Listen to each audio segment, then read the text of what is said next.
समझ में आ गया होगा। इसमें कॉन्सेप्ट आज हम नहीं बताते हैं, ठीक है। फिर solution, question number 4। First number question क्या है, क्वेश्चन नंबर 4 का क्वेश्चन क्या है, बोलना क्या चाह रहा है।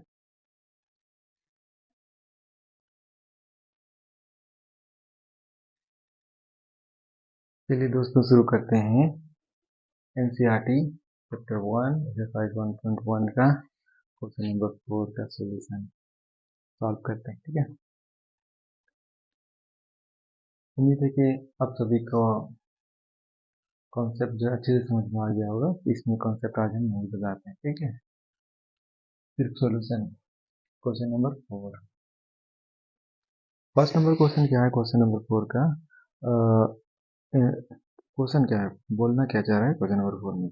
इन the following state whether A equal to B और not, here A is a set and B is also a set, ठीक है। तो हमें बताना है कि सेट ए सेट बी के बराबर है या नहीं है, okay. Then what is A, one में आपको दिया हुआ A equal to what, A B C D A B C and D, and what in B, B equal to B C D B D D A. अब हम देखते हैं यहाँ पे कि सेट ए में जो है, सेट बी में भी, सेट ए में जो भी एलिमेंट है सेट बी में एलिमेंट सेम है, सिर्फ सेट ए का एलिमेंट और सेट बी का एलिमेंट सेम है, लेकिन ऑर्डर थोड़ा सा डिफरेंस है। तो और ये दोनों रोस्टर फॉर्म में लिखा हुआ है। तो रोस्टर फॉर्म में जब हम सेट के एलिमेंट्स को लिखते हैं, ठीक है, तो उसका ऑर्डर अगर डिफरेंट होता है तो वो सेट वही रहता है। किसी भी ऑर्डर में हम लोग एलिमेंट्स को लिख सकते हैं रोस्टर फॉर्म में, ओके, ठीक है। तो ये दोनों बराबर है या नहीं है, ये दोनों बराबर है, क्योंकि सेट ए का जो भी एलिमेंट्स है वो एग्जैक्टली सेम है सेट बी के एलिमेंट से, इसीलिए सेट ए सेट बी क्या होगा, बराबर होगा, set A equal to set B, because elements of A is exactly same as the elements of B. Elements of set A is exactly same as the elements of set B. Understand? हम लोग लिख सकते हैं here set A equal to set B because elements of set A is exactly same as the elements of set B. Okay? अब हम लोग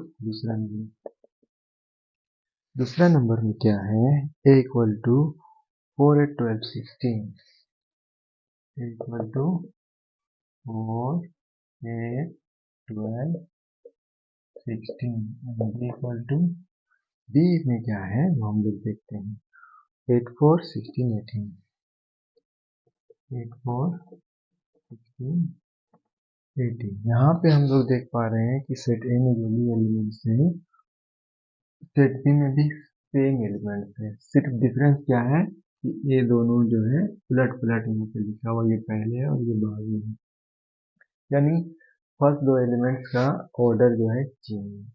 तो किसी भी सेट का ऑर्डर को जब चेंज करते हैं तो वो सेट बदलता नहीं बल्कि वही रहता है, वो चेंज नहीं होता है। तो यहाँ पे सेट ए सेट बी जो है क्या होंगे, बराबर होंगे। यहाँ पे क्या होगा, here set A equal to set B, why, because elements of set A is exactly same as the element of set B. Hope you have understood it, because it is not a very tough question, it is very easy, so you should not face any tough problem to understand it. Okay, let's see question number 3। ये यहाँ पे आएंगे, तो हम लोग देखते हैं question number 3। A equal to 4 2 4 6 8 equal to 2 4 6 8 equal to 2 4 6 8 10। B equal to what, B, A जो है आपका रोस्टर फॉर्म में दिया हुआ है और बी जो है सेट बिल्डर फॉर्म में दिया हुआ है। बी इक्वल टू क्या है, B equal to x such that x is positive even integer smaller than 10, smaller or equal to 10, x such that x is a positive integer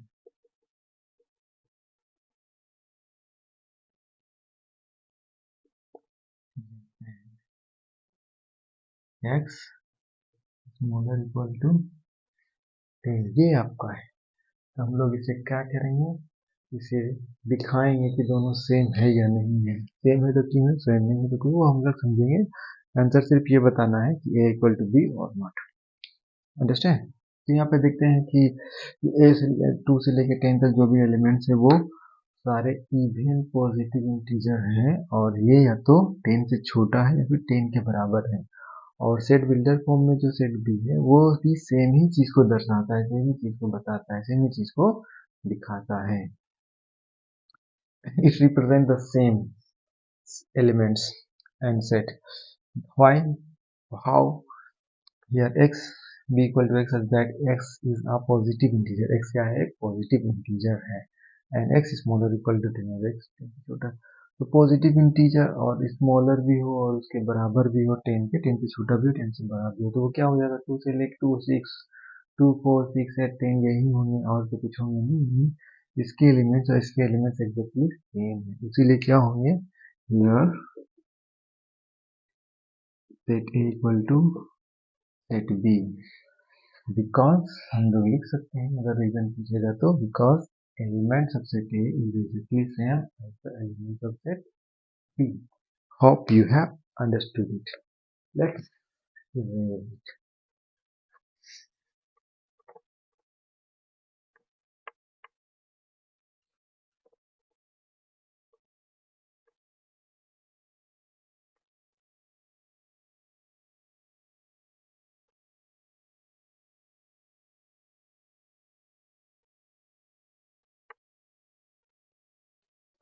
तो मेरे प्यारे बच्चों, अब हम लोग क्वेश्चन नंबर इसका 4 देखते हैं। 4 है, हाँ। a equal to x such that x is multiple of 10। a equal to x such that x is a multiple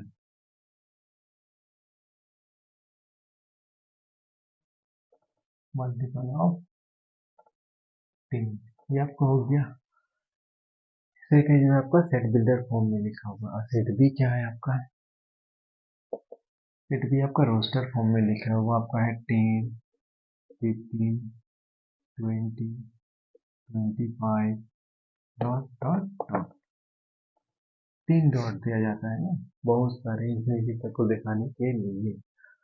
तो यहाँ पे हम लोग देख पा रहे हैं कि 10 जो है क्या है आपका, सेट ए जो है उसमें उसके जो भी एलिमेंट्स है वो 10 के मल्टीपल है। 10 के मल्टीपल माने 10 को किसी भी नेचुरल नंबर से मल्टीप्लाई करने से जो भी आपको नंबर आएगा वो एक 10 का मल्टीपल होगा। तो 10 का पहला मल्टीपल 10 है, 1 से मल्टीप्लाई करेंगे, उसके बाद क्या है 20 है, 30 है, 40 है, 50 है, dot dot infinity.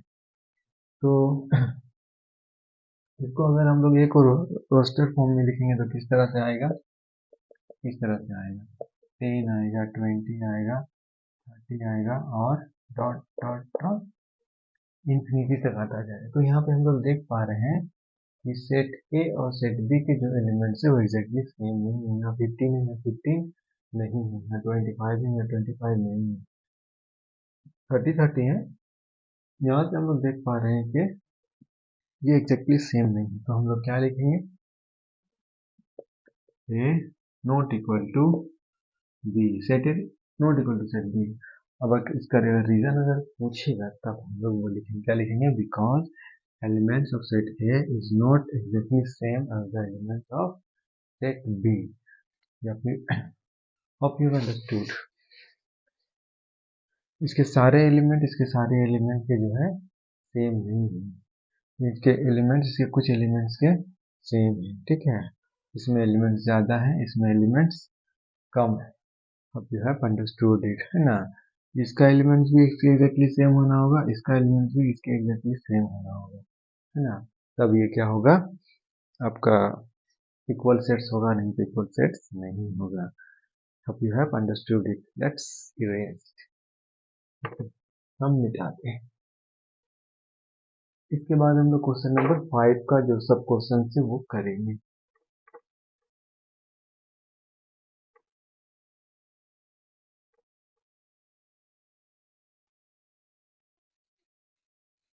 Question number 5 का पहला क्वेश्चन क्या है, a equal to 2 3।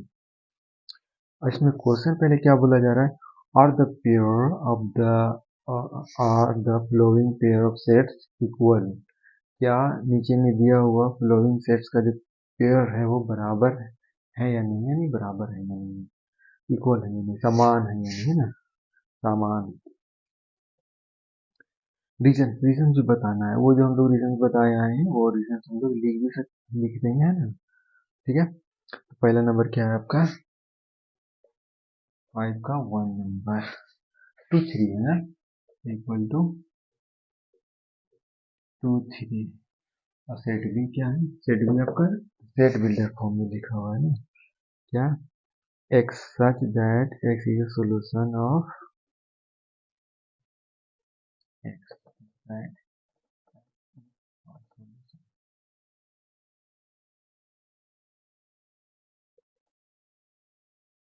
x is a solution of x square plus y plus x equal to 0। इनका सारा एलिमेंट जो है, इनके एलिमेंट पे एग्जैक्टली सेम है, यानी इसको समझने के लिए हम लोग क्या करेंगे, इसको पहले सॉल्व करेंगे। स्क्वायर और इसको दो हिस्सा में तोड़ देंगे, 3x plus 2x plus x equal to 0। और ज़्यादा तोड़ेंगे तब क्या हो जाएगा, ये हम लोग फैक्टराइज कर रहे हैं, तरीके में 3 आ जाएगा, यहाँ पे प्लस 2 आ जाएगा, फिर यहाँ पे x इक्वल टू -3 और -2 आया। हम लोगों ने देखा कि इसका जो एलिमेंट्स आया, इसका सोल्यूशन जो आया है वो क्या है आपका -2 और -3। और यहाँ पे तो -2 और -3 नहीं है, यहाँ पे +2 +3, यहाँ पे -2 -3 है, यहाँ +2 +3 नहीं है। इससे हम लोग देख पा रहे हैं कि सेट बी का एलिमेंट और सेट ए का एलिमेंट एग्जैक्टली सेम है। हमें क्या लिखेंगे, here set A not equal to set B, why, because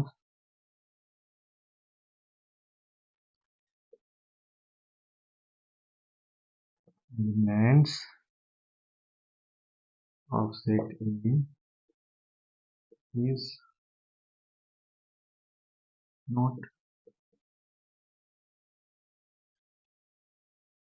exactly same as the elements of set B। Set A का एलिमेंट जो है सेट बी के एलिमेंट के एग्जैक्टली सेम नहीं है, इसीलिए ये सेट बराबर नहीं होंगे। Hope you have understood. Let's see rest.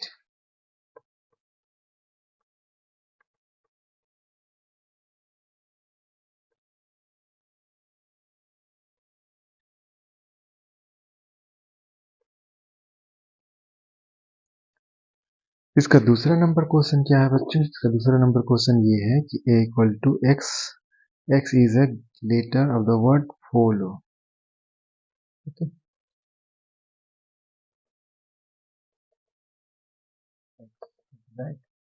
X is a letter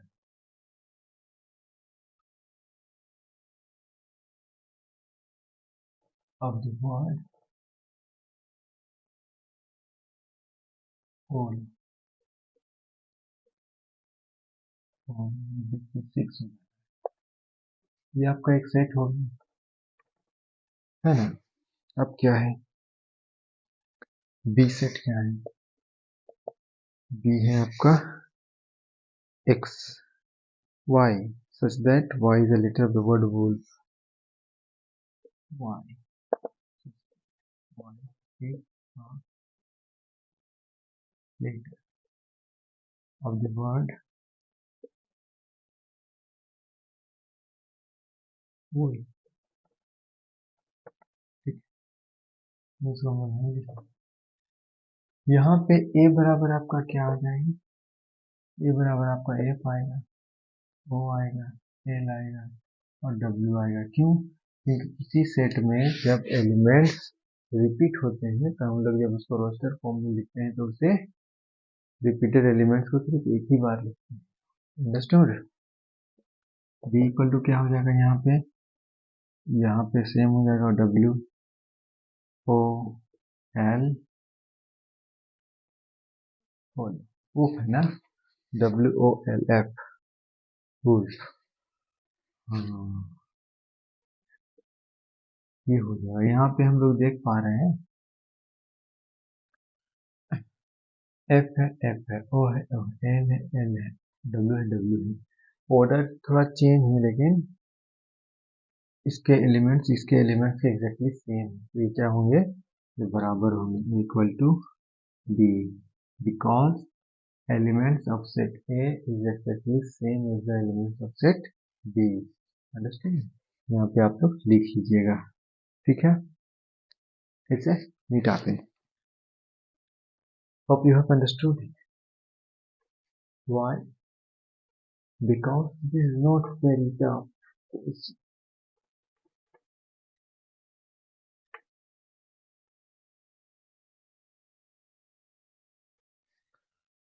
चलिए, 5 में सिर्फ 2 ही क्वेश्चन था ना। अब हम लोग 6 नंबर को देखते हैं। 6 नंबर में क्या बोला जा रहा है,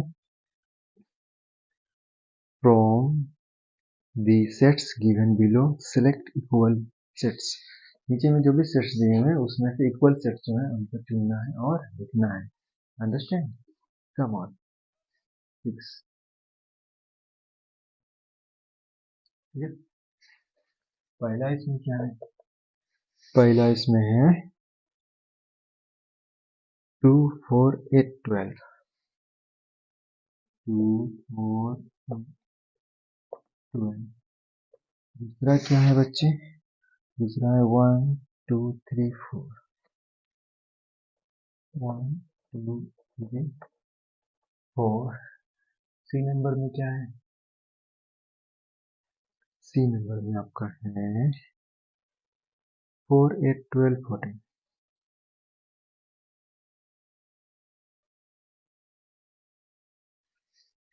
सी नंबर में जस्ट ये इसी तरह इक्वल टू 4 8 12 14, 4 8 12 14। बी नंबर में क्या है वो देखते हैं, 3 1 4 2, 3 1 4 2। डी। ई नंबर में क्या है, ई में है आपका -1 1 1। ई एफ, एफ नंबर में क्या है, 0 है।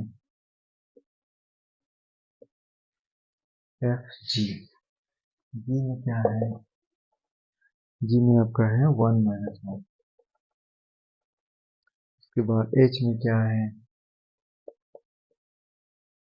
एच में आपका है 0 1। ये हम लोगों को क्या करना है इसे, इसमें जो इक्वल सेट है उसे पहचानना है। तो हम यहाँ पे देख पा रहे हैं, यहाँ पे 2 4 8 12, 2 4 8 12 किसी में है नहीं, तो 2 4 8 12, 2 4 8 12 तो किसी में नहीं है, छोड़ते हैं उसे। 1 2 3 4 किसी में है, देखिए यहाँ पे 1 2 3 4, यानी ये और ये क्या हो जाएगा, बराबर हो जाएगा। हम लोग लिखेंगे, क्या लिखेंगे, बी इक्वल टू डी, ये आपका हो गया। दूसरा में कौन सा बराबर है, 4 8 12 14, 4 8 12 14 कहीं नहीं है, तो सी किसी के भी बराबर नहीं है। -1 -2, देखिए 1 -1 -1 1, मतलब ई और जी के बराबर है। यहाँ पे क्या हो जाएगा, ई इक्वल टू जी। उसके बाद क्या है आपका, 0 1 है किसके, नहीं, इसका मतलब और कोई बराबर नहीं है। आपका दो ही जो है सेट्स, यहाँ पे 4 सेट्स जो है ऐसे हैं, मिले हैं आंसर में। दो दो सेट ए एन के आपस में बराबर हो गए हैं, दो पेयर है, बी टी का एक पेयर है और ई जी का एक पेयर है, दोनों पेयर क्या है आपस में बराबर है, तो ये दोनों इक्वल, ये दोनों इक्वल सेट है, बी डी के इक्वल सेट है और ई जी के इक्वल सेट है, तो ये हमारा आंसर हो जाएगा। Hope you have understood it. तो हम लोग सॉल्व कर चुके हैं, तो हम लोग नेक्स्ट वीडियो में क्या करेंगे, नेक्स्ट एक्सरसाइज पढ़ेंगे, और नेक्स्ट एक्सरसाइज स्टार्ट करने से पहले उसका कंसेप्ट पढ़ेंगे, क्योंकि किसी भी चैप्टर को समझने के लिए, किसी भी एक्सरसाइज को सॉल्व करने के लिए, अच्छे से इंडिपेंडेंटली सॉल्व करने के लिए हमें उस चैप्टर, उस एक्सरसाइज का कंसेप्ट पूरी तरह से, अच्छी तरह से क्लियर होना चाहिए। फिर मिलते हैं नेक्स्ट वीडियो में, अपना ख्याल रखिएगा।